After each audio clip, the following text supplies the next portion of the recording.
Dan biarlah Roh Kudus-Mu bekerja. Karena kami yakin tanpa bimbingan Roh Kudus kami tidak dapat mengerti apa-apa tentang suara-Mu Tuhan. Pakai hamba-Mu saat ini, biarlah dia dapat menyampaikan isi hati Tuhan pada kami semua. Dalam nama Yesus kami berdoa. Amin. Saudara pernah mengalami kesulitan dalam hidup saudara? Kalau saudara pernah, maka ingat kesulitan itu adalah bagian dari hidup kita. Kalau saudara tidak pernah merasa susah, maka saudara tidak pernah tahu apa artinya senang.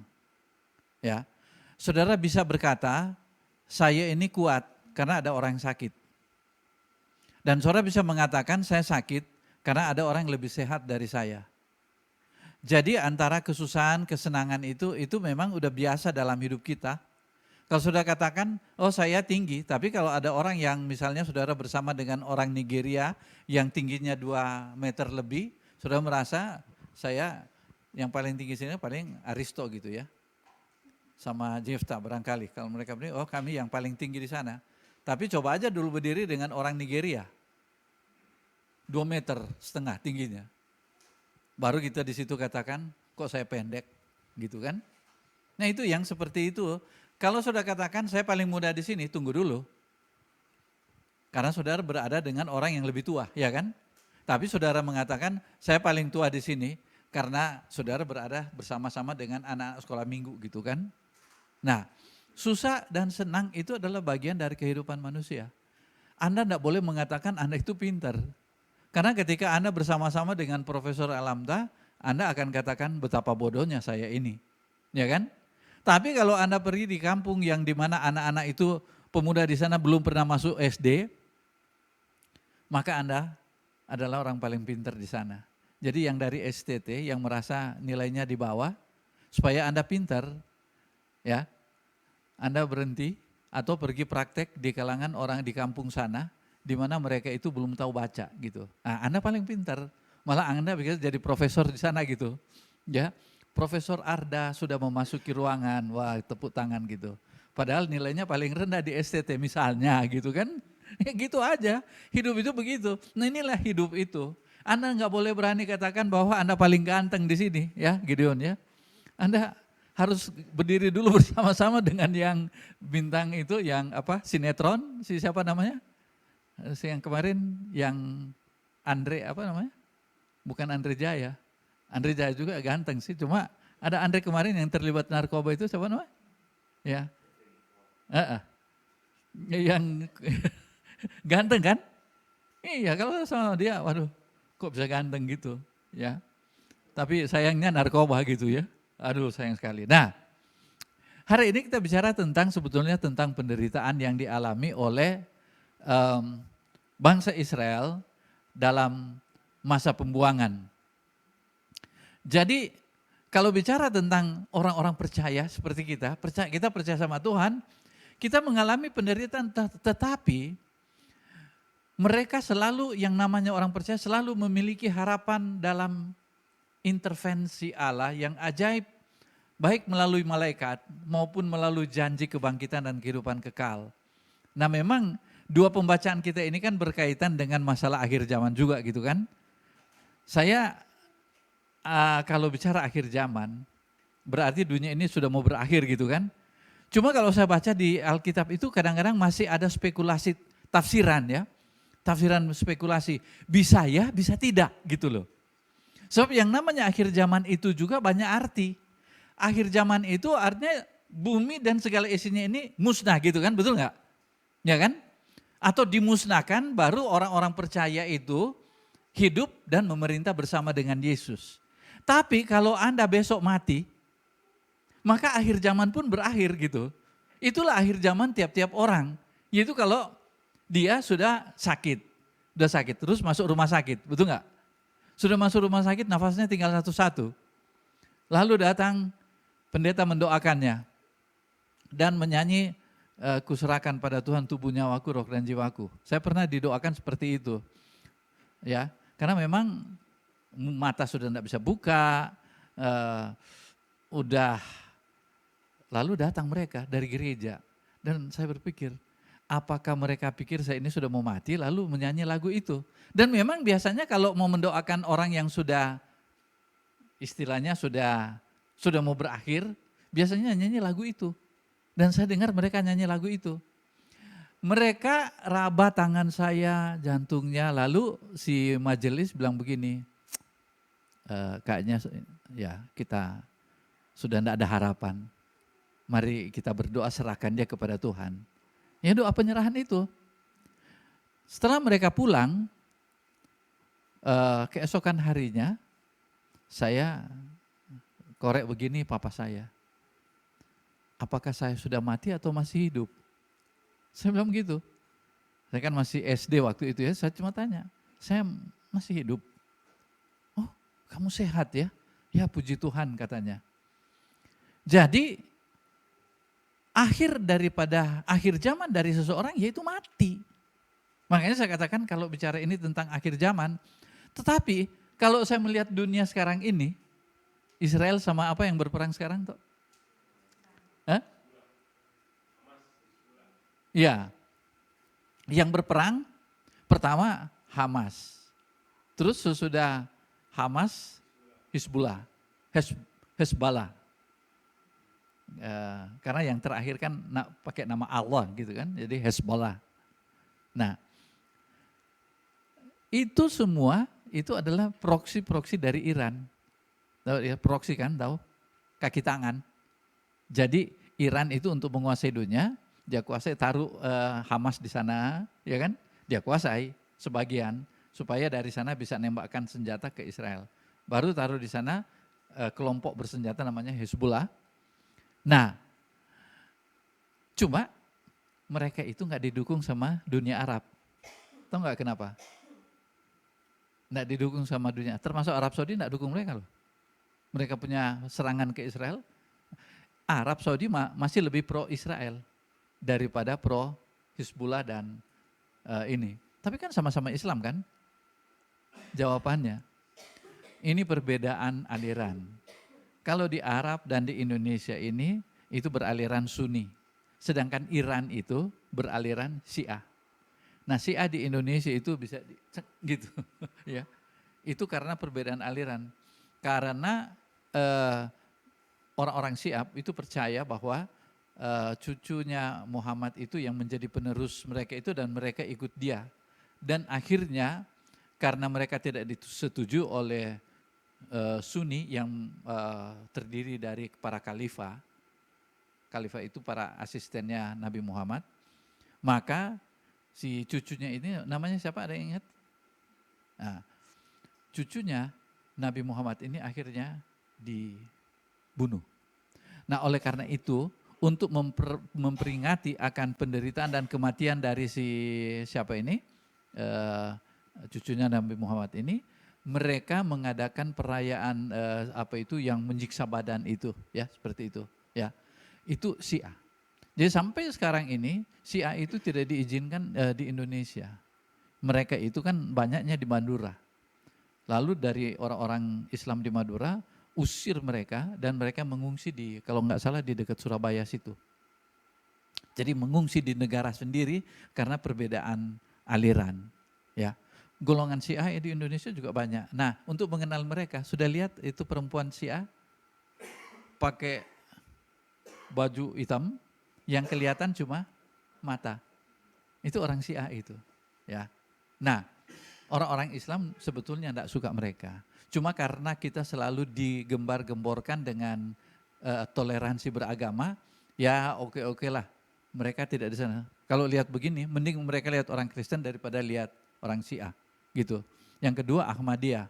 Ahmadiyah itu masjid mereka itu dekat rumah, tetapi ditutup, tidak boleh beroperasi, gitu. Dan mereka punya masjid itu dibakar. Itu kalau Ahmadiyah. Jadi kalau yang datang di rumah Soteria di Purbasari, mereka bawa anak mereka itu datang dirawat di situ. Waktu mereka datang ada sekitar 5 ibu-ibu, semua cuma mata. Saya sampai sekarang saya tidak kenal mereka. Begitu mereka datang mau dirawat, saya terpaksa bilang, Pak, Bu, ini pimpinannya orang Kristen, Jadi mungkin salah alamat. Oh enggak apa-apa. Enggak apa-apa. Nanti kalau dia berdoa-doa Kristen, ya enggak apa-apa. Itu enggak apa-apa. Itu mereka orang-orang Syiah. Karena mereka merasa bahwa mereka pun sama dengan kita di inilah begitu. Ya. Jadi pusat Syiah di dunia itu namanya Iran. Jadi Iran dengan Arab Saudi itu ya saling perang, dan Iran itu taruh proksi mereka di Yaman. Yaman itu ngebom Arab Saudi punya satu gedung itu, dan Arab balas mereka. Lalu mereka juga ngebom Israel, kirim senjata dari Iran, kirim situ, mereka itu dipakai untuk menghabisi Israel. Nah, ini gara-gara pada 7 Oktober itu orang Hamas ngegunting pagar pembatas antara Palestina. Palestina itu kan ada 2 daerah ya. Di pinggir laut namanya itu Jalur Gaza, dan di dekat Yordania namanya tepi barat, Sungai Yordan. Itu memang punya Palestina, tetapi itu cuma disebut dengan wilayah Palestina. Mereka itu ada menteri-menteri, ada kedutaan di Indonesia juga ada, tetapi mereka itu bukan negara, bukan. Yang diakui sebagai negara tahun 1948 ya Israel. Nah kemudian Hamas ini bagian dari Palestina, mereka kemudian gunting itu pagar, padahal sudah dipagar, gunting itu pagar dan kemudian menyerang pemukiman orang Yahudi, memperkosa mereka, membakar, membunuh, ada yang kemudian dijadikan sandera, ya, jadikan tawanan, disimpan di dalam bunker-bunker itu. Ada juga tentara Israel yang kemudian dijadikan sandera di situ. Yang dikembalikan baru sebagian, tapi sebagian besar itu masih ditahan gitu. Inilah yang menjadi kenapa Israel itu harus habisi itu Gaza itu. Gaza itu mungkin sebesar Cimahi lah. Kalau saya lihat lebih besar dari Cimahi, mungkin seluas Bandung lah gitu. Nah bayangkan di bawah kota itu adalah terowongan-terowongan tempat simpan senjata dan juga tempat tinggal dari Hamas, tentara Hamas. Di atasnya itu rumah sakit yang dibangun oleh Rumah Sakit Indonesia, itu ada di situ. Jadi untuk tembus ke terowongan itu, Israel itu harus bom itu gedung di atas dulu. Jadi otomatis pasien, orang di atas, siapapun di atas itu ya mati. Makanya ada 40.000 yang mati di sana. Belum lagi tentara mereka itu. Nah, sebegitu ini sudah mau habis, Hezbollah di Lebanon, itu dari negara lain yang berbatasan dengan Israel, itu nyerang Israel dan menembakkan atau misil, semacam bom ya, roket, yang mendarat di lapangan permainan anak-anak lagi main sepak bola. Anak-anak kecil, belasan tahun, mati di situ. Nah, Israel belum jawab. Tapi setelah mereka siap, mereka mulai ngebom. Habis tiap hari ratusan bahkan ribuan bom yang dikirim ke Israel, dan untunglah ada penangkisnya. Bom yang barangkali dari sini sampai sana, dinding sana, besar. Itu kalau sampai dia jatuh, itu bisa banyak yang mati gitu.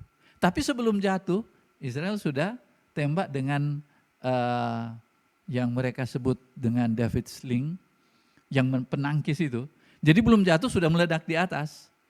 Itu ada anti misilnya itu.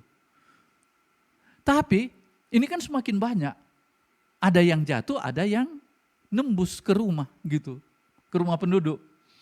Lalu dia pakai yang kedua, namanya itu yang pertama Iron Dome, yang kedua adalah itu yang pakai sinar. Ya, dipakai sinar itu, dan itu enggak usah pakai nembak. Pokoknya kalau lihat ada benda di atas langsung begini, langsung hangus di situ. Enggak jatuh lagi. Kan biasanya kalau yang pertama itu ditembakkan dan ini kan bekas-bekasnya jatuh kan ke orang, ke pemukiman. Bahaya juga, tapi enggak terlalu berbahaya, ya. Tapi ini belum dia jatuh itu sudah hancur di atas. Itu pakai yang kedua, itu teknologinya Israel. Terakhir mereka pakai pelacak handphone. Oleh karena itu mereka tidak mau pakai handphone lagi. Itu tentara Hizbullah di Lebanon itu banyak, ribuan. Bagaimana mau habisi mereka?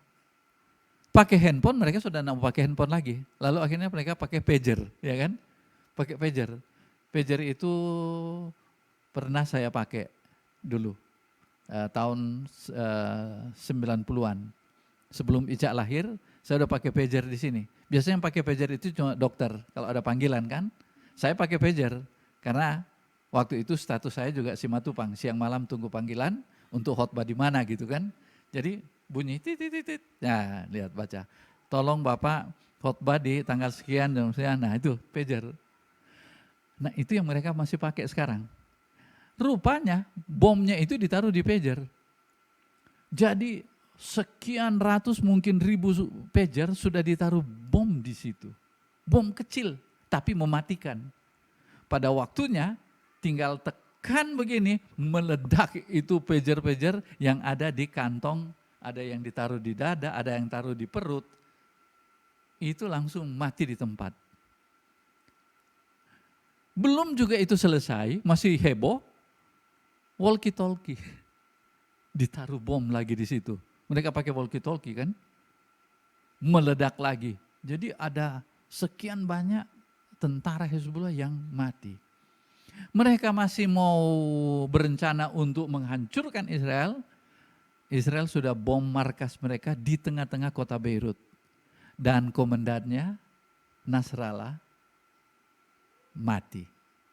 Maka dari kemarin saya buka-buka berita, baru tadi malam dapat berita bahwa memang dia sudah mati di gedung itu. Jadi dibom. Padahal di gedung itu markasnya, dia itu tidak ada di situ. Tapi tentara Israel bilang ada dia di situ. Dengan keluarganya ada di situ. Di mana? Dibawa. Di bunker di bawah itu. Mereka bikin bunker di bawah. Oleh karena itu dia tembak berapa kali itu sampai ke bunkernya hancur dan sekarang sudah positif. Bahwa tadi pagi saya dengar Iran akan mengadakan 5 hari berkabung atas matinya. Itu luar biasa itu Israel. Saya pikir-pikir apakah ini yang dimaksud dengan oleh Alkitab dengan akhir zaman? Kalau akhir zaman itu maksudnya begini, kalau Anda baca, nanti ya Anda baca Alkitab, Anda akan baca begini, Israel itu akan dibenci oleh begitu banyak negara. Yang dari utara sekarang yang siap untuk menghancurkan Israel, tahu nggak negara mana? 2 negara besar, Rusia dan Cina. 2 negara ini sudah siap. Cuma Amerika pintar. Bikin sibuk dia pakai Ukraina untuk bikin sibuk perang di situ kan, supaya mereka tidak ada waktu untuk nyerang Israel gitu. Amerika itu bikin sibuk mereka di sana, sehingga mereka itu sibuklah di sana. Kalau kalian sudah punya rencana, nah ini nanti Ukraina akan ganggu terus mereka. Jadi akhirnya mereka tertunda kesempatan Israel untuk ini. Tetapi saya melihat kalau negara-negara ini sudah mulai nggak tahan. Negara Eropa ada yang benci, ada yang tidak. Negara besar Rusia dan Cina itu siap. Amerika itu di tengah-tengah, Inggris di tengah-tengah juga. Karena Inggris harus harus menjaga hubungannya dengan negara Arab, ya kan? Kalau mereka itu pro Israel, itu negara-negara Arab itu bisa balik belakang dengan mereka, gitu. Amerika juga sama. Amerika dengan Arab Saudi kan dekat. Oleh karena itu, Amerika selalu berkata, jadi Anda jangan salah mengerti, kok kenapa Amerika itu bilang ke Israel, stop, gencatan senjata, jangan nembak lagi, stop. Itu sebenarnya cuma di mulut saja, untuk menjaga hubungan mereka itu dengan negara-negara Arab. Karena negara Arab juga tidak setuju dengan Iran. Nah, sekarang negara sekarang itu terbagi. Ada yang menyerang dari utara, yang Alkitab bilang itu di utara, itu sana. Yang di atas sana, yaitu Rusia. Kemudian dari timur, Cina. Dari barat, yaitu Eropa. Dan negara-negara yang pro Hamas. dari Afrika terbagi juga. Nah ini di Afrika itu kan ada yang kekuatan seperti Mesir, ya kan? Negara-negara Islam itu kan pasti.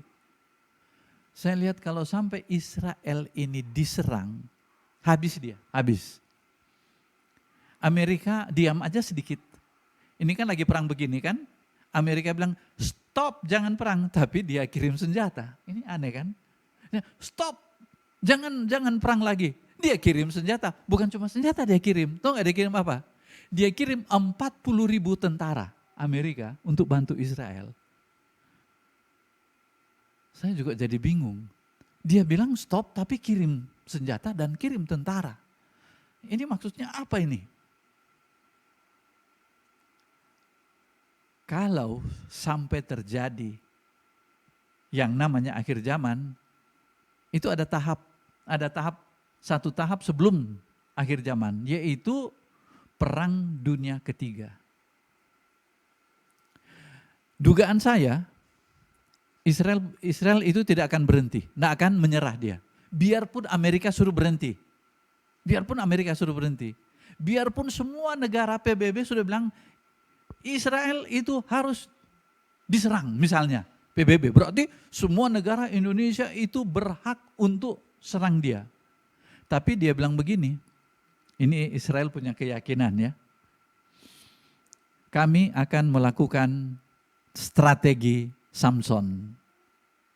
Saudara, strategi Samson, ingat cerita Samson enggak? Hah?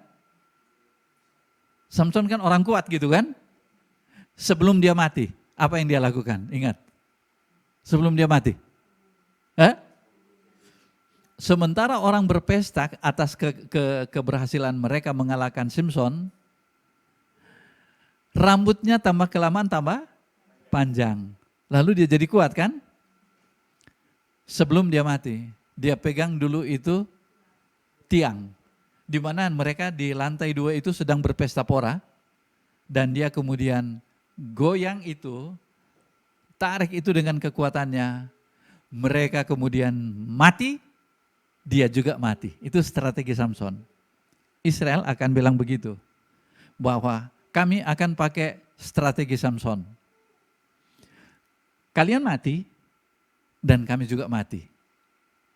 Kami sudah pernah mengalami apa yang disebut dengan Masada. Saudara nanti ke Israel, pergi ke Bukit Masada. Itu yang disebut dengan daerah pertahanan Daud. Orang Israel dulu pernah mau dihancurkan oleh Kekaisaran Roma pada abad pertama. Dan kemudian tentara Romawi datang mengepung mereka. Israel waktu itu enggak mau khususnya kerajaan Yehuda, enggak mau menyerah, enggak mau. Akhirnya tentara mereka itu naik ke atas gunung, namanya Gunung Masada itu. Jadi atasnya itu datar dan mereka kumpul situ.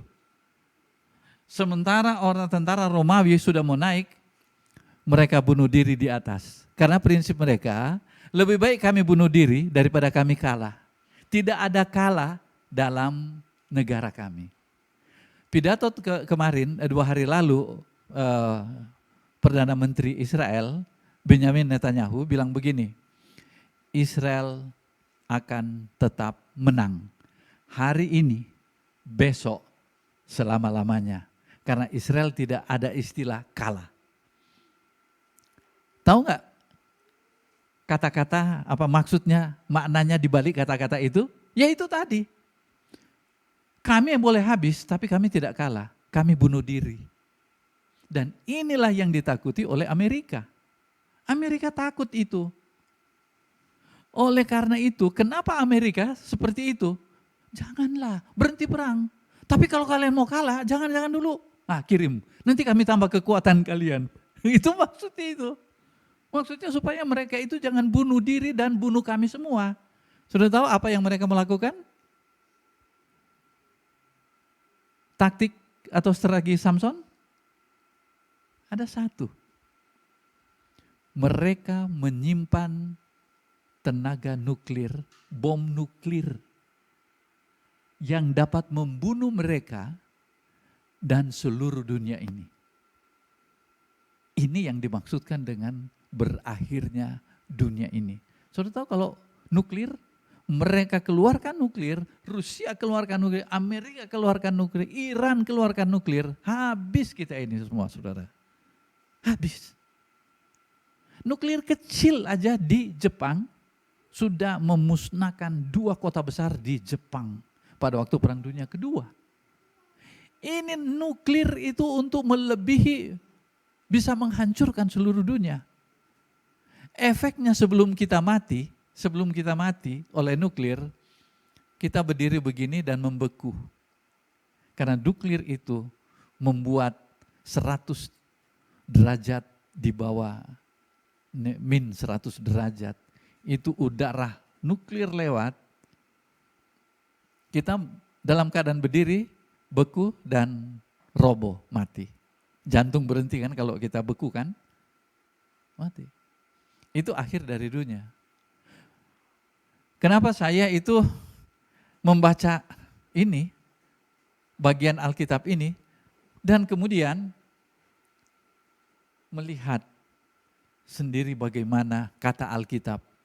Perang akan terjadi di mana-mana, kata kitab Matius. Kemudian bangsa akan bangkit melawan bangsa. Kamu akan mendengar deru perang di mana-mana. Dan yang berikut apa?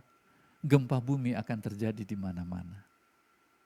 Dan gempa bumi terjadi di Indonesia, pindah-pindah dari Papua, pindah ke Maluku, tahu-tahu sudah pindah ke Bengkulu, tahu-tahu sudah di bagian selatan Pulau Jawa, dan kemarin di Bandung Barat. Lalu apalagi selanjutnya? Saya katakan, saya sebenarnya tidak terlalu memberi perhatian kepada akhir zaman itu. Akan tetapi, membandingkan apakah Alkitab dengan apa yang terjadi saat ini, saya bilang ini waspada juga kita. Waspada juga kita. Orang-orang yang disebut orang-orang benar, itu akan mengalami persekusi, penganiayaan. Dan Alkitab pada hari ini berbicara tentang itu. Jadi apa hubungannya peristiwa yang sekarang ini dengan penganiayaan? Tahu nggak hubungannya? Gideon bisa hubungkan ya. Kebencian antar agama yang terjadi kan. Arab mempunyai keyakinan lain. Iran mempunyai keyakinan lain. Orang Israel punya keyakinan lain. Dan yang sedang bisa dijadikan kambing hitam, itu pernah terjadi pada awal pertama. Mereka yang bakar kota, tapi mereka tuduh orang Kristen. Mereka yang berperang di sana, kita yang dituduh, kamu Israel. Padahal orang Israel itu orang Yahudi yang menyalibkan Tuhan kita, betul nggak? Iya kan? Tapi begitu sampai di lapangan di Indonesia khususnya, mereka samakan kita dengan mereka. Mereka samakan kita dengan Amerika. Amerika itu sudah ateis, tapi mereka samakan dengan kita. Bilang orang Kristen ini pro Amerika. Bilang orang Kristen ini pro Yahudi. Padahal kita bertentangan, tidak ada hubungan. Di sana, di Israel, kebetulan saya 4 kali masuk Israel. Itu yang namanya Palestina, dan orang Palestina, mau dia Islam, mau dia Kristen, itu menjadi musuh bersama oleh orang Yahudi. Dan mereka ini menghadapi musuh yang sama, yaitu menghadapi Yahudi. Jadi waktu saya sampai di sana, saya naik taksi, si sopir taksi tanya, dari mana asalnya? Saya bilang dari Indonesia. Dia langsung balik belakang dan dia kemudian salamin, kita sama. Anda orang Indonesia? Bukan, saya orang Palestina. Tapi saya tahu orang Indonesia itu mendukung Palestina. Tapi saya bilang begitu, tapi saya orang Kristen. Oh enggak, di sini Islam dengan Kristen sama-sama memusuhi Yahudi. Karena Gereja kalian juga di sini dihancurin sama mereka. Gitu bilangnya. Saya waktu itu ada di Bethlehem. Bethlehem itu adalah wilayah Palestina, bukan wilayah Israel. Bethlehem. Jadi waktu saya bilang begitu, saya orang Kristen. Dia bilang, enggak, di sini Anda Kristen, Anda Islam. Musuhnya adalah Yahudi. Kalau kalian mau merayakan Natal, itu adalah Natal kita bersama. Makanya waktu itu saya kebetulan pas hari Natal ada di sana, di Bethlehem, itu yang ikut menjadi panitia, itu orang-orang Islam.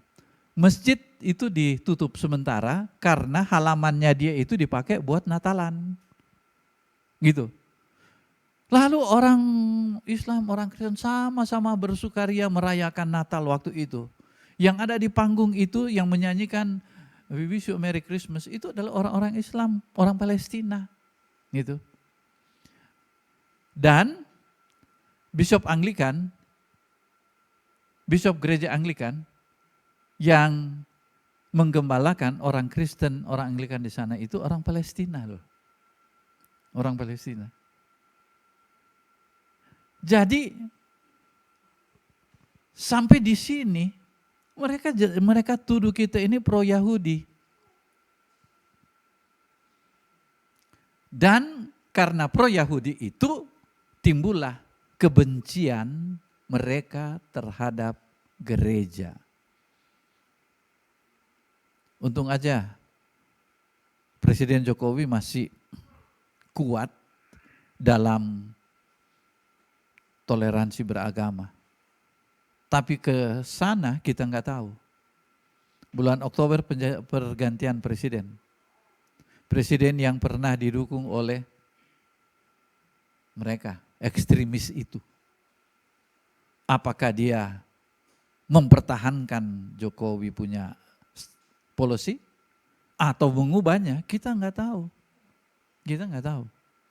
Tapi saya mau katakan bahwa melihat dunia sekarang ini, saya lihat mereka bilang begini, ini bukan pertentangan agama, ini politik. Iya, memang politik. Tetapi yang ada di hati mereka itu adalah apa? Agama. You beda dengan agama kami, you kafir. Kalau you kafir, you berhak untuk di darahmu itu adalah halal.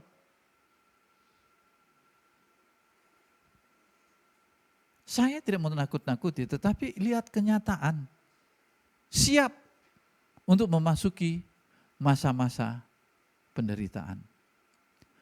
Tetapi kalau Anda, ya karena saya ikuti ya, saya selalu ikuti berita BBC, kemudian berita radio Israel, saya ikuti terus itu, mereka punya perkembangan. Sampai terakhir itu saya putar terus, apakah si Nasrallah ini mati atau tidak. Mati atau tidak. Jadi begitu selesai dibom, mereka hubungi dia, enggak ada suara, artinya enggak tersambung. Saya cuma berpikir, ya memang mereka enggak mau pegang HP. Karena kalau pegang HP mereka udah takut. Pager aja bisa meledak, apalagi HP. Mati enggak. Tahu ada berita bahwa tidak mungkin bom yang meledakkan kantor pusat Hizbullah itu tidak mungkin ada yang hidup. Semut pun mati. Saya bilang, mati enggak si Nasrallah ini, komandannya itu. Tahu-tahu datang berita lagi. Tentara Israel memastikan komandan Hizbullah mati. Itu kan dari pihak ini kan, Israel kan. Bagaimana dari pihak mereka? Barulah tadi pagi bahwa Iran siap melaksanakan hari berkabung selama 5 hari karena komandan inti mereka yaitu Nasrallah sudah mati. Nah ini saya bilang, saya ikuti. Tapi sebetulnya itu juga membuat satu pertanyaan di dalam diri kita. Ini apakah pertanda memunculkan orang yang baca berita ini, Kompas sudah memunculkan itu, jadi orang sudah bisa baca dalam bahasa Indonesia gitu kan. Apakah ini akan menjadi pertanda bahwa ketika kita lewat di kalangan mereka yang non-Kristen ini, apakah muncul enggak hati? Apalagi di depan sekolah kita itu kan, ya. Apakah mereka bercakap-cakap di dalam tentang kita? Apakah saya terlalu paranoid? Tetapi ini kenyataan.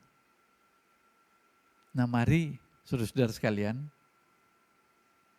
apapun yang terjadi, kita itu harus siap sedia. Karena apa? Akhir zaman itu artinya apa? Tahu enggak akhir zaman itu artinya apa? Akhir zaman artinya apa? Kita bertemu dengan siapa? Kita bertemu dengan Tuhan. Satu syarat untuk kita bertemu dengan Tuhan ialah, syarat untuk ketemu Tuhan apa? Ikut-ikut pendeta Denny saya. Syarat untuk ketemu Tuhan ialah, bukan. Kalau Anda senang, Anda punya HP baru, Anda punya pacar baru, Anda punya semua kesenangan, Anda tidak ketemu Tuhan. Anda ketemu Tuhan ketika Anda sakit, betul? Apalagi dokter bilang, kayaknya kamu tinggal hitungan hari, gitu. Lalu Anda lagi tidur, lalu dari gereja datang sudah kelilingi dan nyanyi, tubuh nyawaku, sambil roh dan jiwaku, gitu. Berarti ini sudah dekat. Lalu kalau Anda masih bisa ngomong, Anda pegang tangan saudara, jangan lupa ya, jaga si ini ya, jangan lupa si ini jaga. Nah, kalau sudah begitu, Anda kemudian berseru, ya Tuhan, kalau saya masih hidup, saya mau melayani Tuhan. Tapi kalau Anda lagi dalam keadaan sehat, dalam keadaan gembira, Anda mau katakan Tuhan pakailah saya, omong kosong. Paling masuk sekolah teologi supaya apa? Dapat titel, dapat apa? Dapat ijazah, betul? Ya kan? Nah, tapi Anda tidak harus menderita sih, tidak harus. Cukup diceritakan saja seperti ini tentang firman Tuhan, bahwa ini loh yang akan terjadi. Amros, ini yang akan terjadi nanti. Nggak usah tunggu kamu menderita, nggak usah. Ya Arda, sekarang ajalah berseru kepada Tuhan. Maka kemungkinan besar Anda itu tidak perlu menderita. Kalau Anda sudah ketemu Tuhan, perlu menderita enggak? Gimana toh? Perlu enggak? Enggak usah kan? Anda tahu, Yesus itu adalah orang yang siap menderita. Penderitaan pun dia terima. Siapapun di antara kita yang siap untuk menderita, Anda itu tidak perlu mengalami penderitaan. Betul? Anda punya kesulitan dengan ekonomi untuk beli sampo saja susah, gampang. Anda bikin diri Anda menderita dengan apa? Botakin rambut Anda itu. Dibotakin aja. Saya mau tanya, ketika Anda botak, apa yang rugi? Ada yang rugi enggak? Oh kalau Jackson enggak usah katanya. Dia udah botakin sendiri. Ada kesulitan dengan sampo tiap hari, biaya sampo ada enggak? Enggak kan? Itu sudah menang itu. Pendeta-pendeta Buddha kan begitu kan? Pendeta Buddha, dia pikir-pikir, ini rambut bikin susah saya. Karena apa? Tiap pagi harus cuci rambut, sampo apa yang dipakai. Terus beli baju lagi. Dia itu enggak usah mikirin baju, cukup kain kuning itu. Kain oranye apa? Kuning ya. Cukup itu, enggak perlu disom pinggirannya. Udah dilingkar-lingkar aja begitu. Itu aja dipakai tiap hari. Iya kan? Enggak perlu dia datang nonton model yang ada di PVJ sana. Model apa sekarang ya? Gitu. Dia enggak usah mikir apa kata orang kalau saya pakai baju ini, enggak usah. Oleh karena itu saudara sekalian, kalau Anda tidak siap menderita, Anda adalah orang paling menderita di dunia ini. Karena apa? Anda tidak akan ketemu dengan Tuhan. Yang ada ialah Anda mati dalam kegelapan. Karena hidup itu adalah sebuah kegelapan. Tapi kalau Anda katakan, enggak ada duit juga enggak apa-apa, kita sih siap menderita gitu. Tapi sudah sehari enggak makan, ya hitung-hitung puasa, kan puasa itu juga perintah Tuhan kok, betul enggak? Enggak apa-apa.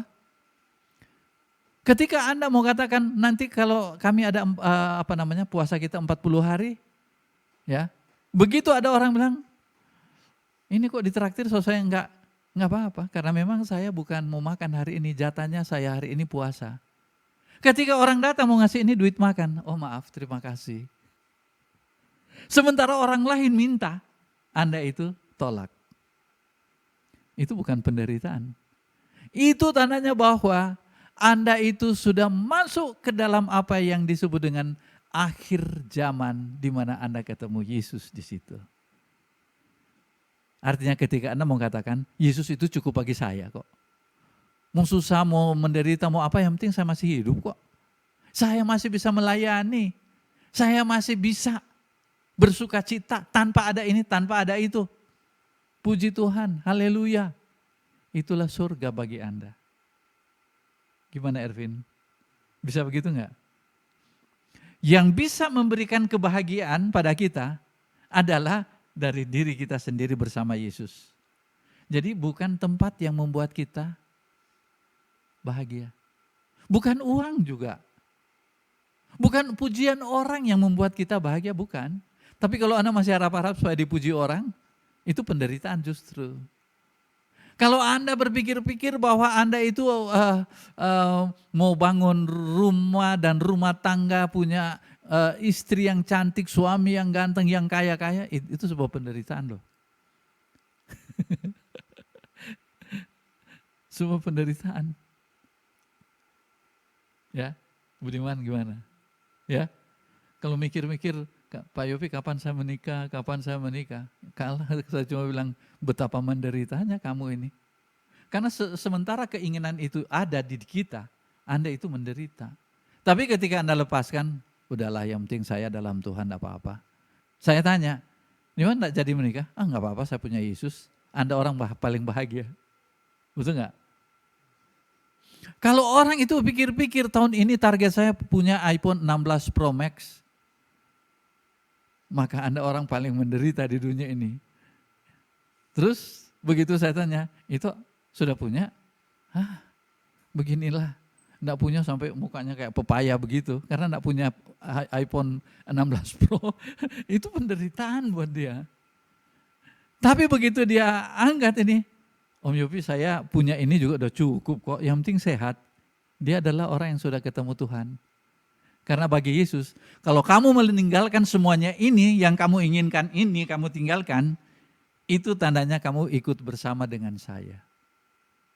Begitu kita tinggalkan, Anda, saya ada Yesus cukup, ya udah. Itulah saudara sekalian yang disebut dengan Anda sudah melewati akhir zaman karena Anda sudah bertemu bersama dengan Yesus. Amin. Pilih mana? Pilih Yesus atau pilih dunia? Pilih harta atau pilih Yesus? Dua-duanya. Oke, kita berdoa, kita mengucap syukur untuk apa yang Tuhan berikan pada kita hari ini.